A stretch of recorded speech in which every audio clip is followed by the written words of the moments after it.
주의 법을 사랑하는 자에게는 큰 평안이 있으니 그들에게 장애물이 없으리이다. 아멘. 본문 말씀 큰 평안을 얻는 방법이라는 제목으로 선포하도록 하겠습니다. 다윗은요, 이 구절에서 개인적인 어떤 고백을 함으로써 본을 보이거나 아니면 어떤 경험을 얘기하는 것이 아니고요. 그런 부분도 많았죠, 이 119편에서. 그런데 지금 이 165절에서는 선지자로서 모든 인류에게 적용되는 보편적인 진리를 선포하고 있어요. 그래서 자기의 얘기를 하는 것이 아니라 우리 모두의 얘기를 아주 강하게 하고 있습니다. 주의 법을 사랑하는 자에게는, 그가 누구든지 간에 주의 법을 사랑하는 자는 큰 평안을 받으리라. 아멘. 네, 그렇게 선포하고 있습니다. 그리고 그들을 막아설 장애물도 없을 것이다. 이 하반부에서 덧붙여 선포하고 있죠. 그런데 다윗이 이 시편을 기록한 다음에 3000여 년 동안 수많은 성도들이 이 시편을 읽었잖아요. 그런데 우리에게는 되게 큰 격려가, 응원이 되는 사실이 있습니다. 무엇이냐면 어떠한 상황 가운데서도 하나님의 말씀을 사랑하는 자에게 큰 평안이 임한다. 그런데 이 말씀을 들은 성도들 가운데에 일부가 이 말씀대로 하나님의 말씀을 크게 사랑했죠. 그런데 그 하나님의 말씀을 크게 사랑한 성도들 가운데에 상당수라고 할 수도 있고 일부라고 할 수도 있는 사람은 이 땅 가운데에서 인간이 처할 수 있는 가장 극심한 핍박을 받은 분들이었거든요. 그러면 그 큰 핍박을 받은 사람들이 이 큰 평안을 누리게 된다는 모순과도 같은 말씀을 어떻게 겪어냈을까 하는 궁금증이 생겨요. 예를 들면 14세기 영국에서는 복음을 바르게 전하는 것만으로도, 성경을 영국말로 번역하는 것만으로도 사형에 처해졌잖아요. 그래서 롤라드라고 불리는 분들은 지팡이 하나 들고 두 명이 짝을 이루어서 가가호호 방문하면서 목숨을 걸고 복음을 전하고 그랬거든요. 그런 분들도 이 165절 말씀을 읽었던 거예요. 제3도 읽고 막 한두 명씩 잡혀가서 동료들이 순교하고 나도 잡혀가고 힘겹고 명예도 없고, 롤라드란 말 자체가 정확한 어원이 100% 정확하게 남아있지 않지만 경멸의 뜻이라는 것은 확실하고요. 중얼거리는 자, 이런 뜻에서 왔다고 추정을 해요. 그러니까 저 녀석들 쓸데없는 말이나 중얼거리면서 돌아다니는 별 볼일 없는 놈들, 그런 취급을, 그런 명칭으로서 사람들에게 평가받으면서 비참한 삶을 이 땅의 기준으로 봤을 때 살았는데, 그들이 이 말씀을 읽었잖아요. 165절을.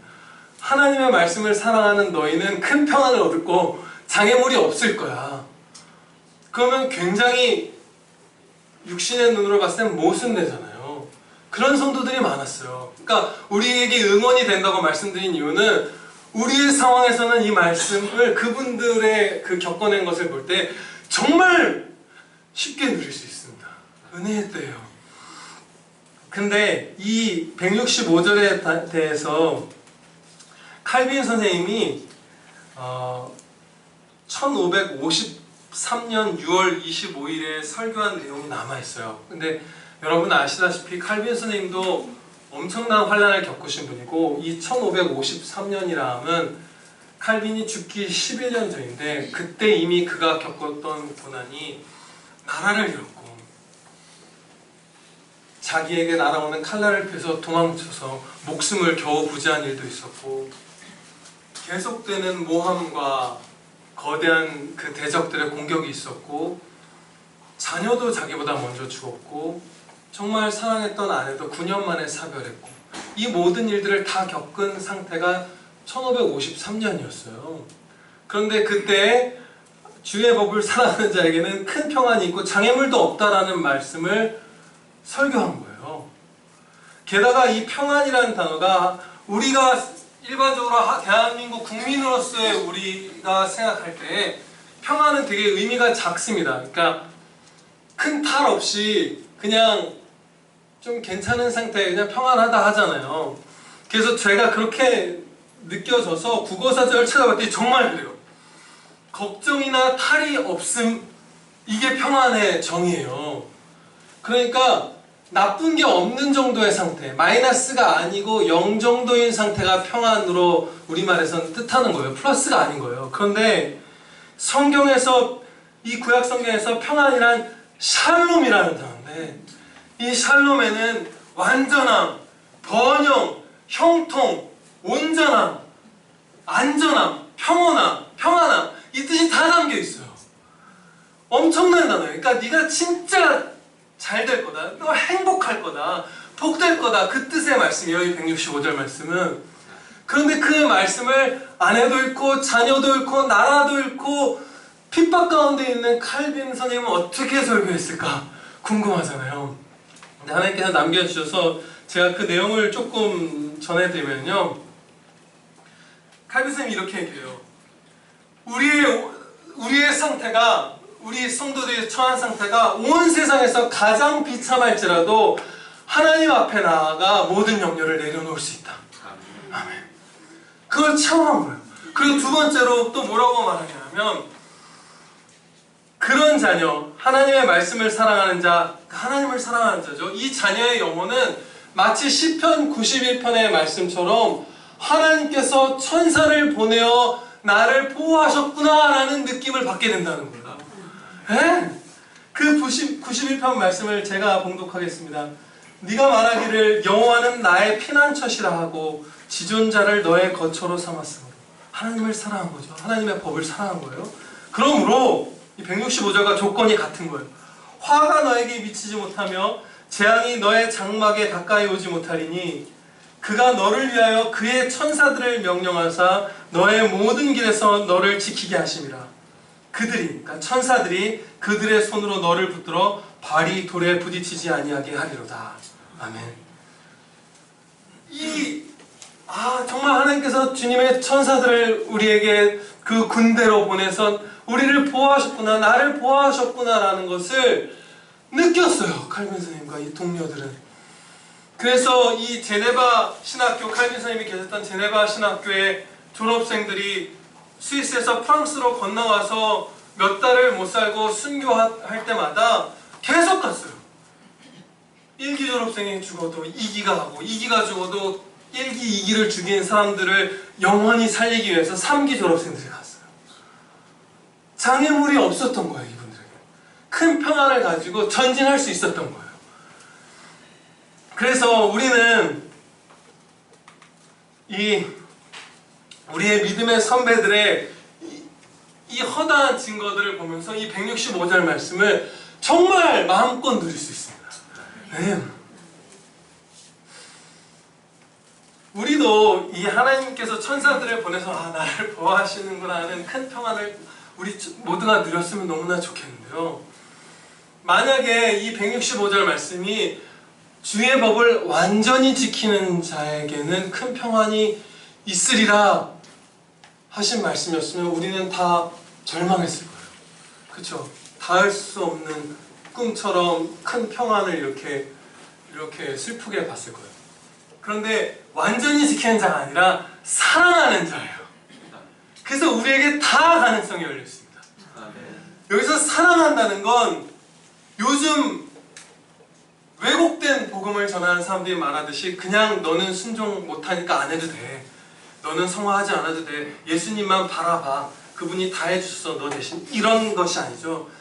주의 법을 사랑한다는 건 최선을 다해서 주님의 말씀에 순종하고 실패하면 회개하면서 다시 돌이켜 뛰어가고, 그래서 인생의 나날 동안 어제보다 오늘이 더 거룩한 사람, 네, 바로 어제보다 오늘은 덜 거룩할 수도 있어요. 그래도 전진하는 사람, 더 거룩해지는 사람, 이 사람은 하나님의 말씀을 사랑하는 사람이에요. 이 자는 반드시 큰 평안을 얻습니다.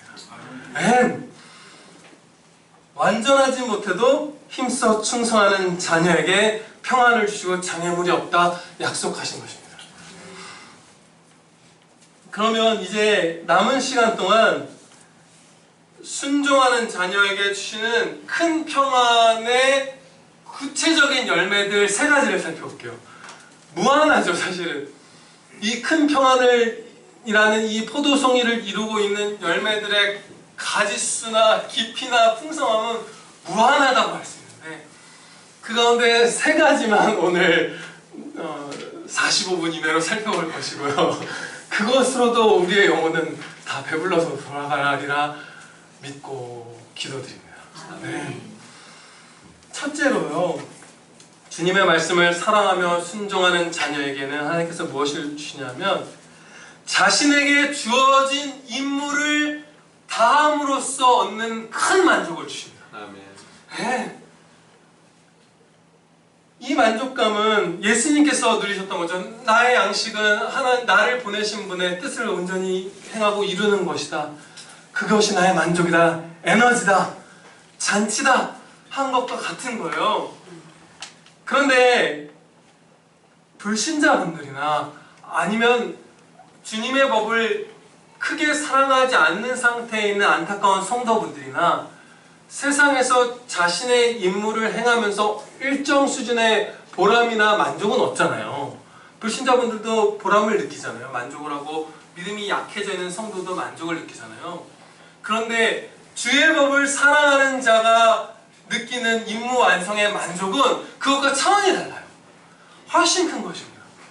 제가 예전에 제가 되게 좋아했던 한 아주 탁월한 천재적인 음악가의 인터뷰를 읽었는데 굉장히 인상적이었어요.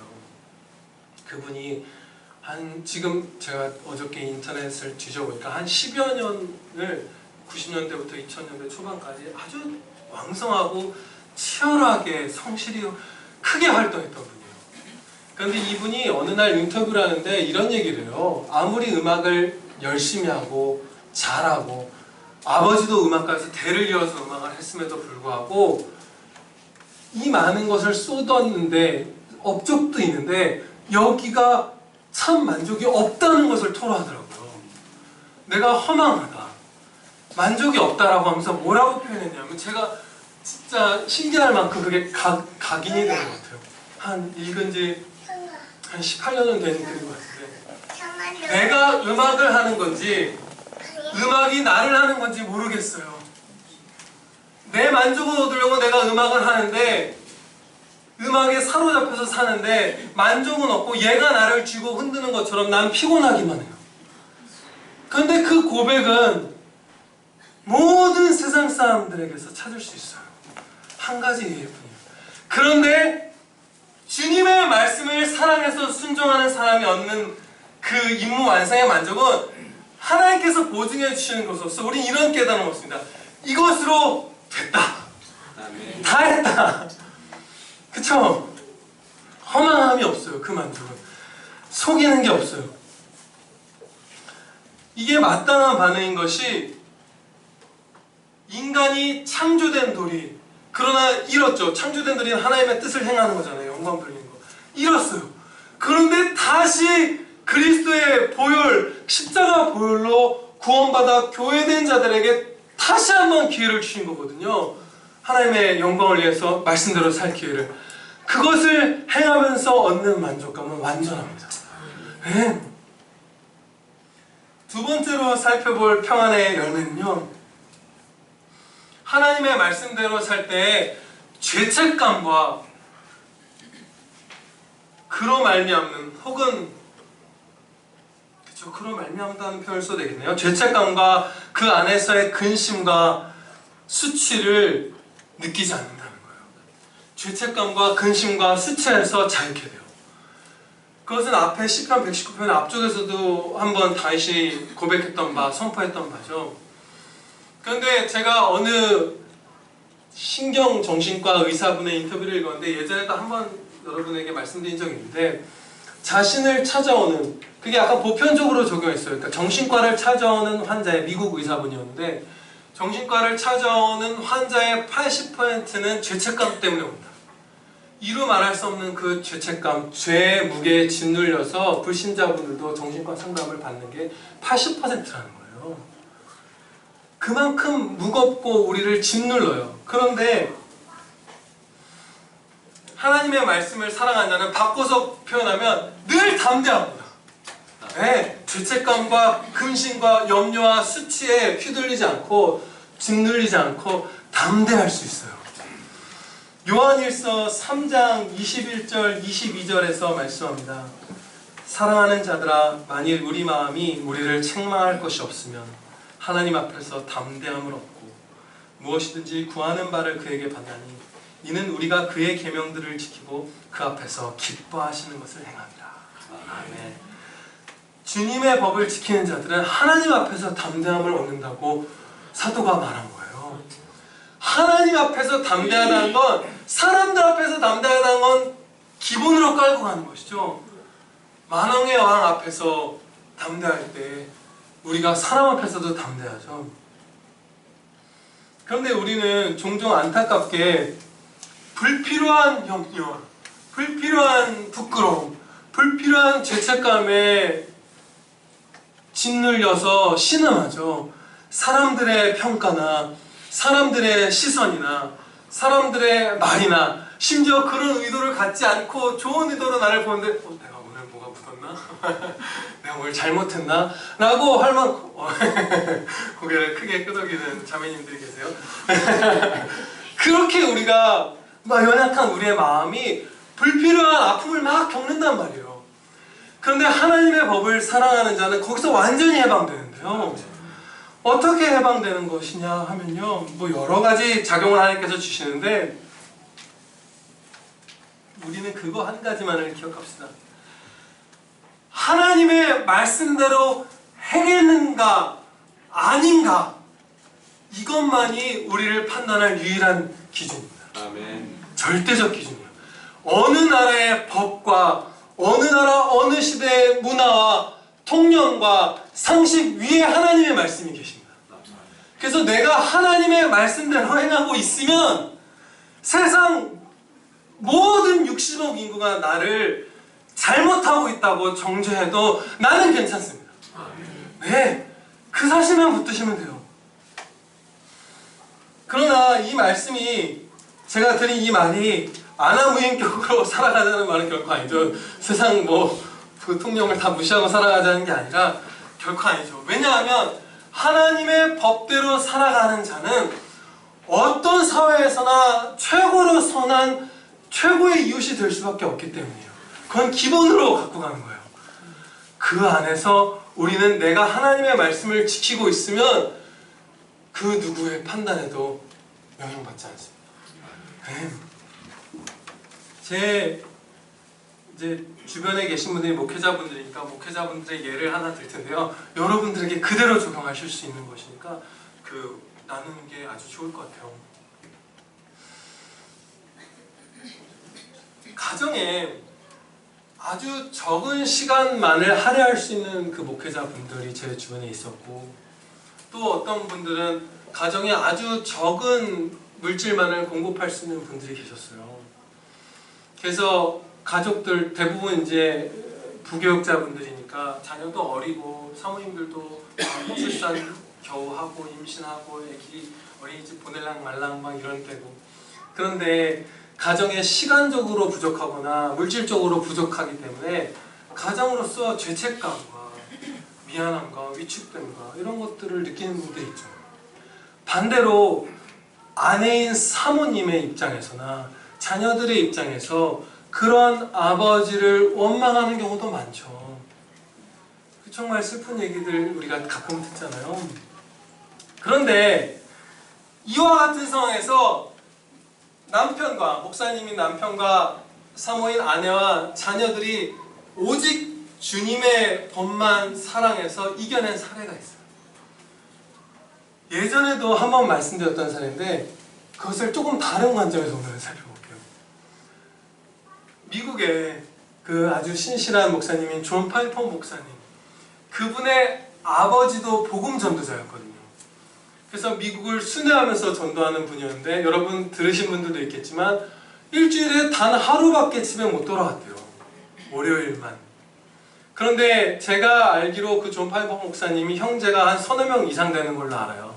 근데 어머니 혼자서 키운 거예요.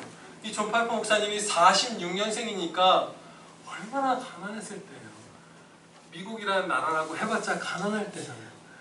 막 여인 혼자서 일주일에 6일을 아이들을 막 키우면서 사는 거예요. 남편이 전국을 돌면서 교회를 세우고 복음을 전도할 동안.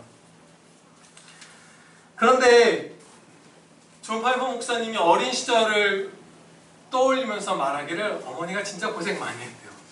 많이 힘들어하셨대요. 그러면 많은 경우 우리가 실족하여서 그 목회자가 아니더라도 비슷한 상황에서 남편을 원망할 수도 있고 남편은 막 죄책감에 쭈그러들 수도 있고 자녀도 아빠를 공격할 수 있잖아요. 그런데 이 가족은 세 부류에 속하는 남편과 아내와 자녀가 다 성령 충만한 분들이었어요. 그래서 어떤 일이 일어났냐면 아버지가 돌아오시는 그 월요일이 되면 아버지가 아침 일찍 오는 게 아니잖아요. 이제 월요일날 이제 차를 타고 오셔서 이제 저녁 무렵에 돌아오실 거 아니에요. 월요일이 되면 어머니가 표정부터 색깔생각하대요. 원래 따뜻한 분이지만 막 기뻐하기 시작하는 거예요. 하루밖에 못 본 애가 아니라 오늘 내 남편을 보는구나. 그러고서 좋은 옷을 차려입는 거예요. 갖고 있는 예쁜 옷을 차려입고 막 식탁을 풍성하게 차려요.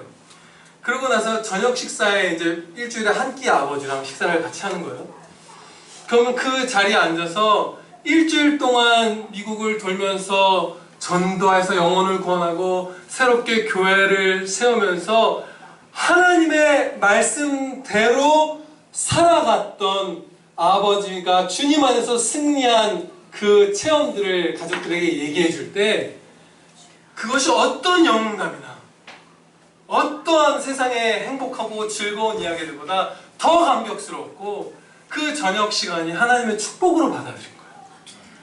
그래서 일주일 내내 붙어있는 웬만한 가정보다 더 충만하게 행복했던 거예요. 왜 이런 일이 일어났는가? 그 아버지는 하나님의 말씀대로 순종했고 아내도 생각한 거예요. 내 남편이 빌 파이퍼가 주 6일을 바깥으로 싸돌아다니는 게 주님의 말씀을 행하기 위함인가? 아니면 그가 창의적으로 방랑합니까? 주님의 말씀을 따르는 거였잖아요. 아들은 존 파이퍼 목사님 6살 때, 우리 나이로 7살 때 계시죠. 내 아버지가 저 돌아다니는 것이 정말 아버지가 멋대로 우리를 버린 것인가? 아니면 주님의 뜻에 순종하고 계신 것인가? 순종하고 계신 것이다. 그럼 감사합니다. 그래서 승리한 거예요. 스펄전 목사님은 설교하기 전에 그 하나님의 말씀을 잘 전해야 된다는 그 사명감에 너무 사무쳐서 설교 전에 이렇게 설교 문구를 주면서 부인이 와서 남편을 불러서 잠깐 무슨 얘기가 하면 예 안녕하세요 인사를 해요. 부인을 못 알아보고 아 반갑습니다. 그리고 어느 교회 집회 초청받아서 갈 때 부인을 데려왔는데 막 사람들이 구름대처럼 몰려오잖아요. 그래서 뒷문을 열어서 목사님 빨리 들어오세요. 막 인사니네 막 휩쓸려가지 않게. 그러면 내가 누구랑 왔는지 그런 걸 다 잊어 부인을 놓고 혼자 들어가는 거예요. 설교해야지. 그런데 그 스펄전 목사님의 아내 어머니, 친정 어머니는 경건한 분이었는데 이 아내분이 그 스펄전 목사님이 자기도 못 알아보고 자기를 혼자 그 시민들 사이에 놔두고 예배당으로 들어가 버리고 해서 속상해서 남편에게 분을 냈을 때 오히려 꾸짖었어요, 딸을. 그가 주님의 뜻을 행하고 있는 것입니다. 하나님의 말씀을 행하고 있으면 아무런 죄책감도 미안함도 가질 필요 없습니다. 그런데 이게 뻔뻔한 게 아니에요. 눈물로 자녀를 위해서 간구하셔야 합니다. 눈물로 간구하셔야 돼요. 제가 제일 그 사랑하는 합신의 그 교수님 있잖아요. 자주 말씀드리는 그 교수님이 중학교 때까지 막 성적이 엄청 나빴대요. 어머니 아버지가 정말 그 사업하다가 아버지가 교회를 개척하고 이렇게 해서 하면서 자녀를 못 돌본 거예요. 그래서 아주 열악한 환경에서 자라고 공부도 당연히 사교육을 하나도 못하고 그래서 이제 겉돌고 게임 중독 빠지고 막 이랬었는데 그 당시에도 게임이 있었나 봐요. 그런 게죠, 전체적으로. 근데 그분이 어떻게 돌이켰냐면 이 어머니와 아버지가 이 자녀를 하나님께 의탁하면서 눈물로 기도한 응답으로서 돌아온 거예요.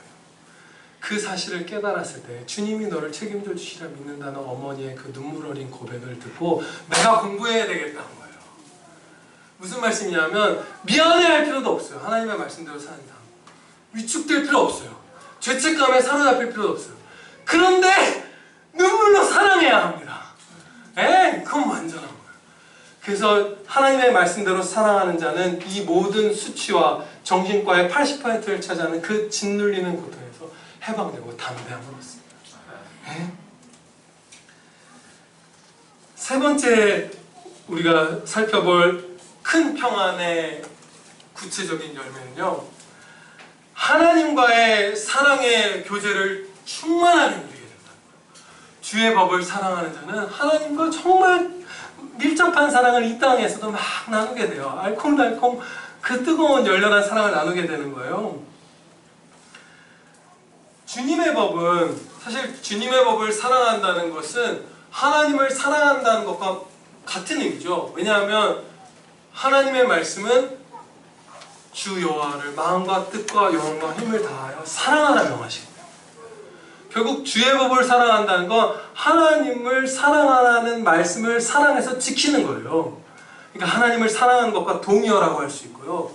조금 더 우리가 깊이 이 사랑에 대해서 깨닫자면, 우리가 자의적으로 하나님을 사랑한다 하면서 사실은 죄를 범하는 가짜 사랑이 아니라 하나님의 말씀대로 하나님을 사랑하는 참 사랑을 하게 되는 것입니다. 우리가 자의적으로 하나님을 섬기면 그것은 하나님을 사랑한 게 아니죠. 사랑한다고 우리가 착각하는 거고 그런 핑계대는 거지만, 그런데 이 주의 법을 사랑한다는 건 하나님이 가르쳐주신 말씀대로 하나님을 사랑하는 진짜 사랑을 하는 거예요. 하나님과.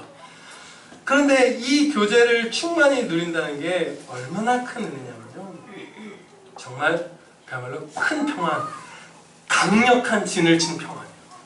견고한 평안. 이 평안은 절대 깨지지 않아요. 왜냐? 내 전 존재를 바쳐 하나님을 사랑한다는 것은 하나님께 내 모든 만족을 준다는 뜻이죠. 하나님께 내 모든 만족을 준다는 것인데, 하나님께서 모든 성도에게 보장해 주시는 자유가 있어요. 그 자유는 무엇이냐면, 어떠한 상황 가운데서도, 어떠한 비천하고 비참한 상황 가운데서도 하나님을 신뢰하고 사랑할 자유, 하나님께 찬양 드릴 자유, 이것을 하나님께서 보호해서 항상 확보해 주십니다. 욥기 13장 15절 말씀을 보면요, 비록 그가 나를 죽이실지라도 나는 그를 의뢰하리라. 아멘. 그 말씀 있어요. 나를 죽이실지라도 나는 그를 의뢰하리라. 그런데 우리가 갖고 있는 지금 사용 중인 개역개정 우리말 성경에서는 번역이 잘못되어 있다고 말씀드려도 될 것 같아요. 정반대의 의미처럼 되어 있어요. 그가 나를 죽이시리니 내가 희망이 없노라. 이상하죠? 이것은 오역이에요. 오역이 일어난 이유는 아마 그런 것일 거예요. 구약학자분들이 구약 성경 39권 가운데에서 가장 번역하기 어려운 히브리어가 욥기라고 입을 모으거든요. 그래서 뭔가 이 한글 성경을 만드신 귀한 분들이 착오가 있었던 것 같아요. 그래서 박윤선 목사님도 이것은 명백하게 그가 나를 죽이실지라도 나는 그를 의뢰하리라는 뜻이라고 얘기했고요. 우리가 아는 뭐 유명한 성경책들, 영어 번역들 있죠. 뭐 킹제임스 번역, NIV 번역, ESV 번역, 이런 것들은 다 그가 나를 죽이실지라도 나는 그를 의뢰하리라, 나는 그를 신뢰하리라, 사랑하리라, 이 뜻으로 번역하고 있어요. 그러니까 그 뜻이 맞는 거예요. 지금 욥이 처한 상황은 어떠냐면, 아주 간략하게 말씀드리면 하루에 10명의 자녀와 양 7,000마리와 낙타 3,000마리와 소 500마리, 암나귀 500마리를 잃었어요. 그리고 이어서 건강과 아내와 우정과 명예를 다 잃었죠. 조롱당하는 사람이 돼서 막 그 얘기가, 사례가 나오잖아요.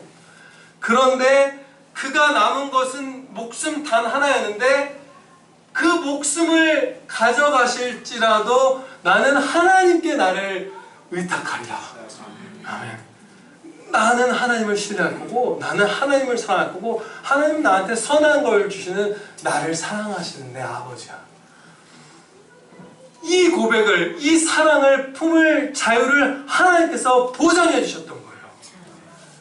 아무리 사단 마귀가 흔들고 스스로의 죄로 인해서 실족해도 성도에게 마지막 순간까지 남아있는 자유가 바로 하나님을 사랑할 이 자유예요.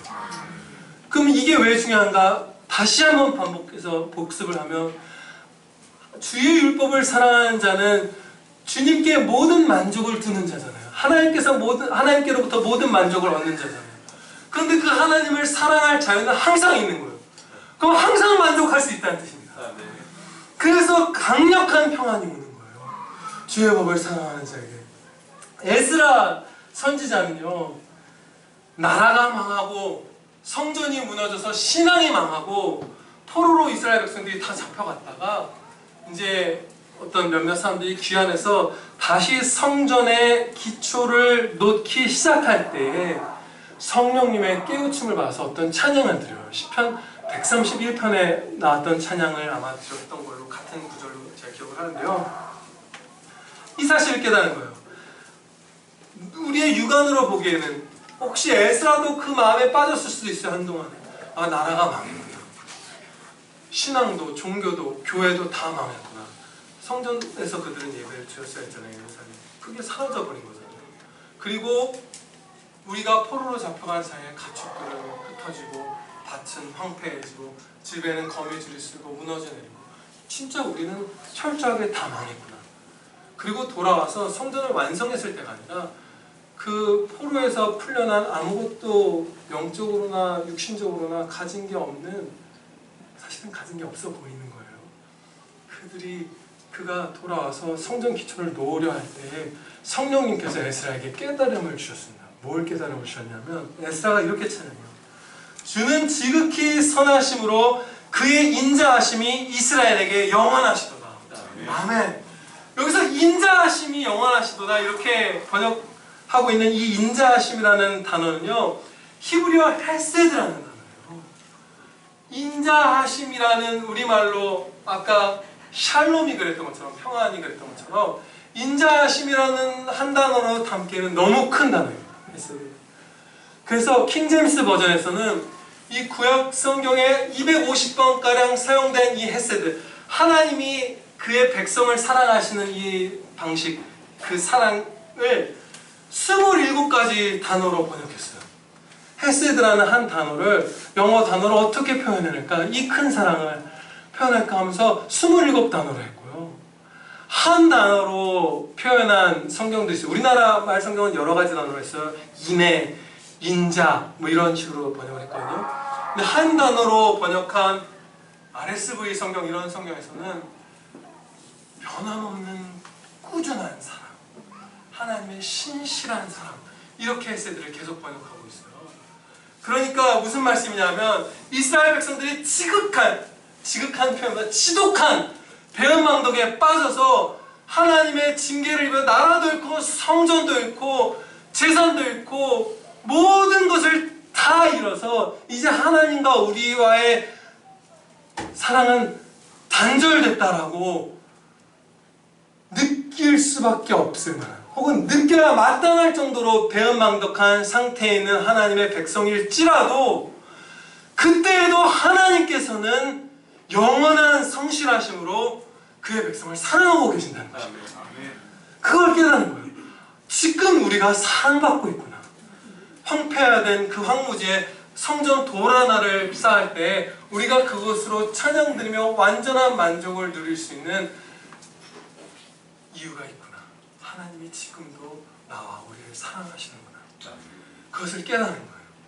그 자유, 하나님을 사랑할 자유, 신뢰할 자유, 찬양 드릴 자유가 주의 법을 사랑하는 성도에게 굳건하게 항상 보장되어 있고 왕성하게 활동합니다. 아멘. 네.